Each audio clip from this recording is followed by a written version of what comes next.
Confidential. अपने हाथों में कुछ जरूरी डॉक्यूमेंट्स लिए गीतांजलि ने अंदर जाने से पहले वो कैसी दिख रही है ये देखा और उसने तभी संजय के केबिन में कदम रखा जब उसे लगा कि वो अच्छी दिख रही है। असिस्टेंट को फॉलो करते करते वो ऑफिस में पहुंच गई। जैसे ही उसने अपने सामने देखा, संजय अपनी टेबल पर बैठे कुछ डॉक्यूमेंट्स को देख रहा था। उसका हैंडसम चेहरा काम में खोया हुआ था, लेकिन सूरज की किरणें फिर भी उसके चेहरे पर अलग ही तेज दिखा रही थी। हालांकि बाकी सारे लोग उसे सिर्फ दूर से देख सकते थे, वो कभी अपनी खुली आंखों से उसके चेहरे को नहीं देख पाते क्योंकि उसके चेहरे से इतनी तेज किरणें चमकती। मिस्टर संजय, गीतांजलि ने संजय को पुकारा और आगे बढ़ने लगी। जैसे ही वो कुछ कहने वाली थी, उसने देखा कि गेस्ट सोफे पर कोई और बैठा है। अनन्या कॉफी टेबल पर बैठे अपनी ड्राइंग बुक में ड्राइंग बना रही थी और अर्पिता उसके बाजू में बैठकर बुक पढ़ रही थी। अपने बैठने के लहजे से वो मित्तल खानदान की मालकिन नजर आ रही थी। अर्पिता को यूं बैठा देखकर गीतांजलि को थोड़ी जलन होने लगी। बैठ जाओ। संजय ने जैसे ही गीतांजलि को देखा, उसने अपने हाथ में रखे डॉक्यूमेंट नीचे रख दिए।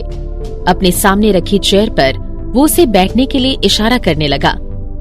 गीतांजलि मार्केटिंग में एक्सपर्ट थी, साथ ही साथ वो अपनी प्रोफेशनल और पर्सनल लाइफ को भी अलग रखने में माहिर थी।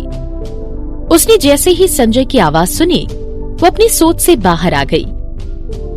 उसने चेयर को अपनी ओर खींचा और उस पर बैठ गई। टाटा कंपनी के साथ हमारी डील पक्की हो गई है। मिस्टर राम को मार्केटिंग डिपार्टमेंट में भेजा गया प्रपोजल काफी पसंद आया है। खास करके नए प्रोजेक्ट की पैकेजिंग और पब्लिसिटी के लिए दिए गए सजेशन उन्हें बहुत अच्छे लगे। वो आज किसी को प्रोजेक्ट के बारे में डिटेल्स डिस्कस करने के लिए भेजेंगे। गीतांजलि अपने काम की बात करते समय काफी प्रोफेशनल नजर आती। ना उसकी आवाज में रौब सुनाई देता, ना ही हिचकिचाहट। साथ ही उसी समय उसकी पूरी बॉडी लैंग्वेज से उसका कॉन्फिडेंस झलक उठता और ये दर्शाता कि वो एक बहुत सक्सेसफुल वर्किंग वुमन है। सिर्फ इतना ही नहीं, उसका खूबसूरत चेहरा, उसके मैनर्स, उसके काम करने के अंदाज को और भी निखार देते। अर्पिता ने धीमे से अपना सिर ऊपर उठाया। ये कहना मुश्किल था कि वो दोनों क्या बात कर रहे थे। वो इस बात को जानने के लिए उन्हें सुन रही थी या कोई और बात थी, लेकिन उसने चुपचाप अपना सिर नीचे करते हुए नर्सिंग नॉलेज की वो बुक पढ़ने लगी, लेकिन उसका ध्यान अब भी उनकी बातों पर ही था। उसकी निगाहें और भी गीतांजलि पर कसने लगी जब उसने उसके मुंह से marketing techniques, publicity and packaging ये शब्द सुने। उसे खुद भी नहीं पता था कि वो इन सब बातों में इतनी इंटरेस्टेड क्यों थी। मार्केटिंग डिपार्टमेंट प्रोजेक्ट शुरू होने पर उसकी हर स्टेज पर बारीकी से ध्यान रखेगा। मैंने बाकी डिपार्टमेंट्स को भी इंस्ट्रक्शन दे दिए हैं कि प्रोजेक्ट की शुरुआती दौर में हमें उनकी मदद लगेगी। गीतांजलि बात करते करते अचानक से रुक गई। वो पलटकर अर्पिता की ओर देखने लगी। उसके चेहरे पर शिकन नजर आ रही थी। मिस्टर संजय, ये डील बहुत इम्पोर्टेंट है। मैंने ऑलरेडी टाटा कंपनी के साथ कॉन्फिडेंशियल एग्रीमेंट साइन कर दिया है। हालांकि उसने अपनी बात पूरी नहीं की थी, लेकिन उसकी बातों से उसका मतलब साफ जाहिर हो रहा था। ऑफिस में सिर्फ अर्पिता ही बाहर वाली थी, तो जाहिर था कि वो लोग उसे अपनी डिस्कशन की बातों को सुनने नहीं दे सकते थे। भले ही वो अनन्या की नर्स थी और अनन्या उसे बचाने के लिए हमेशा आगे रहती, संजय फिर भी अपनी पर्सनल लाइफ को प्रोफेशनल लाइफ के आड़े नहीं आने देता था। कभी कभी किसी को खुद की औकात याद दिलाने में काफी आसानी लगती है। उसे ये समझना होगा कि चाहे वो पैरों में हीरो की चप्पल ही क्यों न पहने, वो फिर भी संजय के लिए डिजर्विंग नहीं है। अर्पिता उनकी बातों को सुन रही थी और इंतजार कर रही थी कि गीतांजलि कब आगे की बात बोलेगी। तभी उसकी नजरें गीतांजलि से मिली और वो वापस अपनी बुक में मगन हो गई। उसे समझ आ गया था कि गीतांजलि क्या कहना चाहती थी। क्या मैं अनन्या को थोड़ी देर के लिए खेलने के लिए बाहर ले जाऊं? अर्पिता ने पूछा। उसने जैसे ही अपनी बात खत्म की, अनन्या को अपनी गोद में उठाते हुए वो बाहर जाने लगी। जब गीतांजलि ने ये देखा, उसके चेहरे पर मुस्कान आ गई, जैसे कि उसको राहत मिल गई हो। हालांकि जो आगे हुआ वो उसे सुनने के लिए तैयार नहीं थी। उसने संजय की आवाज सुनी, इसकी कोई जरूरत नहीं है, अगर तुम्हें सुनना है तो तुम यही रुक सकती हो। गीतांजलि खामोश हो गई। उसने शौक में ऊपर देखा और संजय की तरफ पलटकर कहने लगी, मिस्टर संजय, लेकिन आज हम सिर्फ रूटीन प्रपोजल ही डिस्कस कर रहे हैं, हमारी बातों में कोई कॉन्फिडेंशियल डिटेल्स नहीं होगी, तो इट्स फाइन, कंटिन्यू। संजय ने गीतांजलि को अपनी रिपोर्ट जारी रखने के लिए कहा। ये सुनकर गीतांजलि ने गुस्से में अपनी मुट्ठियां कस ली। शुरुआत में उसने ये प्लान गीतांजलि को नीचा दिखाने के लिए सोचा था, लेकिन वो तो फेल हो गया। हालांकि जब उसने सोचा कि संजय ने सिर्फ उसे वहां रुकने की परमिशन इसलिए दी है क्योंकि उनकी बातों में कोई कॉन्फिडेंशियल डिटेल डिस्कस नहीं होंगी, उसे थोड़ा अच्छा लगने लगा। मार्केटिंग से रिलेटेड ये कॉम्प्लिकेटेड प्रपोजल था।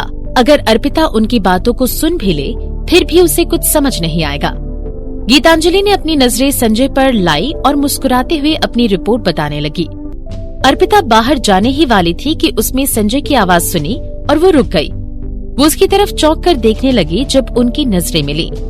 संजय के चेहरे पर कोई इमोशन नजर नहीं आ रहे थे।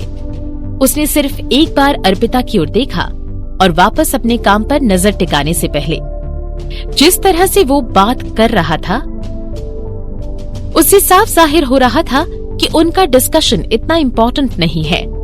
अर्पिता फिर से बैठ गई, जो कि संजय ने कहा था कि वो उनकी बातें सुन सकती है, तो अब उसे ऑकवर्ड होने की कोई जरूरत नहीं थी।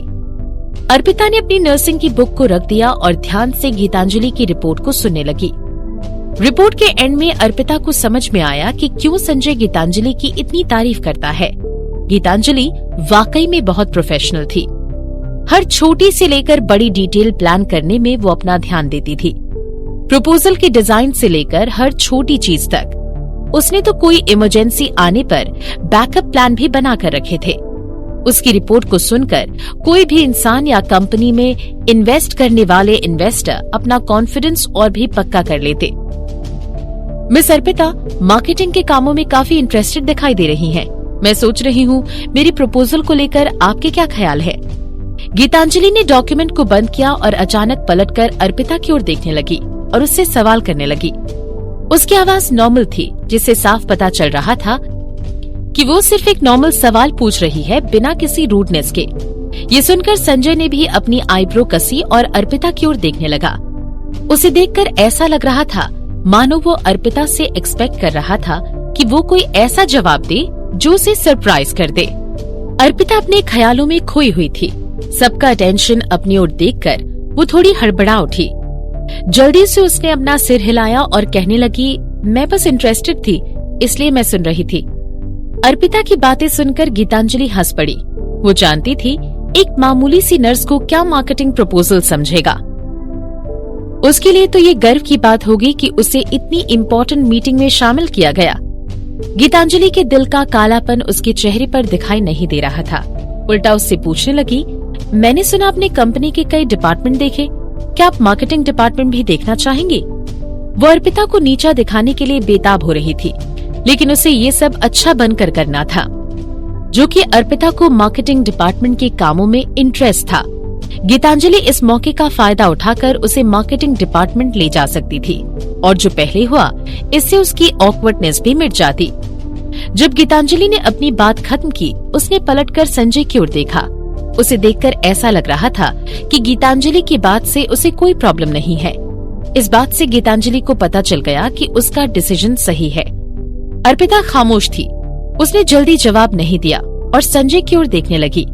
ये देखकर कि संजय को कोई प्रॉब्लम नहीं है, वो गीतांजलि की ओर देखने लगी। Thank you miss Gitanjali, I hope मैं आपके डिपार्टमेंट में काम को डिस्टर्ब नहीं करूंगी। इट्स ओके, कोई बात नहीं, गीतांजलि ने अर्पिता को कहा और ऑफिस से जाने लगी। जब उसने देखा कि संजय की ओर से उसे और कोई इंस्ट्रक्शन नहीं है,